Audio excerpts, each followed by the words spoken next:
जर त्या क्षणी महाराज शत्रूंच्या हातात सापडले असते तर कदाचित स्वराज्य हा शब्द इतिहासातच लिहिला गेला नसता. 17व्या शतकात छत्रपती शिवाजी महाराज यांची वेगाने वाढणारी ताकद दिल्लीच्या सिंहासनासाठी मोठा धक्का बनत होती. औरंगजेबसाठी एकच उद्दिष्ट होतं, शिवाजी महाराजांना पकडणं कोणत्याही परिस्थितीत. गुप्तहेर, सैन्य, सापळे, प्रत्येक योजना तयार होती. पण विचार करा, जर त्या योजनेत औरंगजेब यशस्वी झाला असता तर महाराज कैद झाले असते. स्वराज्याचं नेतृत्व अचानक थांबलं असतं.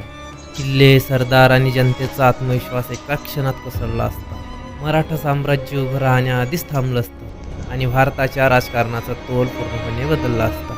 इतिहासातले अनेक युद्ध कदाचित कधीच घडले नसते. पण हा फक्त एक विचार आहे. खरा इतिहास काय सांगतो आणि याचे खरे पुरावे काय आहेत हे सगळं जाणून घ्यायचं असेल तर डिस्क्रिप्शनमधील लिंकला आत्ताच क्लिक करा आणि पूर्ण सत्य वाचा. आणि अशाच रहस्यांसाठी चॅनलला फॉलो करायला विसरू नका.